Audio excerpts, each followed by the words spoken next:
Hi everyone. This week we're going to talk about dysphoria, and I'd like to open up the topic of dysphoria in art, especially since that's something I'm trying to get across in my art. So this week I went to a gallery, and it had a show that was full of art that had to do a disconnect between the head and the body. All of the pieces were actually done where the artist illustrated a caricature of a head and a caricature of a body, and they put the two pieces together and put them in a frame, and it was really about how those two didn't align up. The inspiration for the art was actually from a friend of the artist who was going through chemotherapy, but I resonated with the art myself, mostly because of my own dysphoria with my head, my body, and my own gender identity. But I think it's really interesting because that disconnect it just happens all the time, not just with head and body, not just with gender, but just whatever goes on in your head and whatever is out there, it just doesn't line up a lot of the time. And it's just something that I've missed a lot of opportunities because I couldn't get what was in here out there. It's not my fault though a lot of the time, and I feel like it's obviously not a lot of people's fault. Um, but I feel like I have a dysphoria with my art specifically. Sometimes because I have ideas and they don't come out right, like it's not the right medium, or I didn't do enough technique or something. But a lot of the time it's because no one is actually willing to validate what I have in my art. Like this week I presented a piece that I have in progress where I've been putting on makeup every time I come home, and I take it off with a makeup removal cloth every time I leave the house, and I actually put them in these frames, and I have about 25 frames now. And I showed this to my class, and I talked about specifically how it had to do with my non-binary gender identity, and they just froze up and stared at me, and they were like that. A little scary, but they would occasionally talk up and say something like, "Oh, I like how the makeup looks like brush strokes." It was great. It's great to get commentary like that, but it's not what I was really looking for, which is really frustrating because I think a lot of what we think of ourselves is reflected in whether people validate us when we actually present ourselves or come out to people.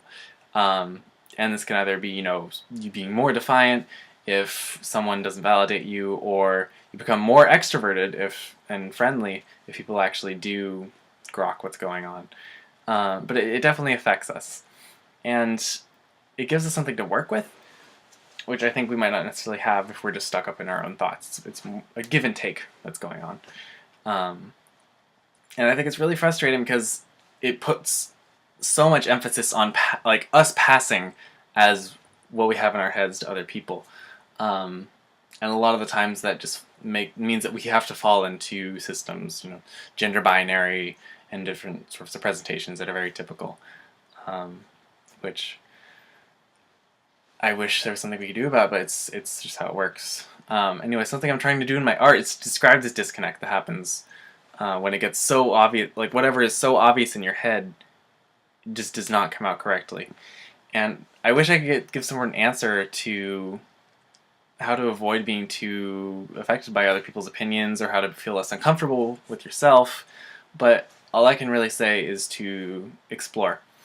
It's scary to find out more about yourself, especially if it means going out of your comfort zone or your safety zone, and I definitely do not want to condone anyone who is going to put themselves in danger. So I have the privilege of being able to come out to a lot of people I know about my own identity, and even if it's not well received by some people, it hasn't put me in harm's way, and so I do not want to put anyone in danger by giving that sort of advice.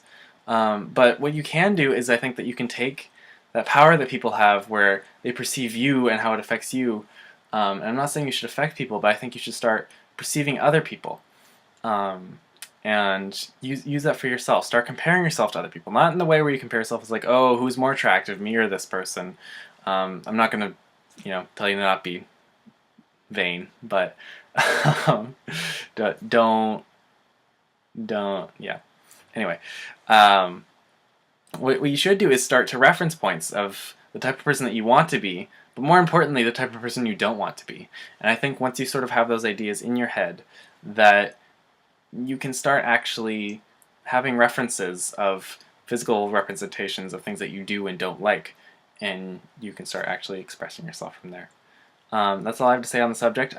It's a pretty interesting subject as always, though. I feel like I'm sort of connecting my videos, which is fun.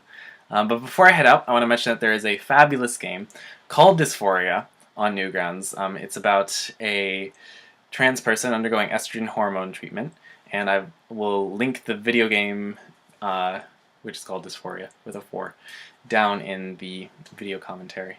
Anyway, thanks for watching as always, and I will see you next week.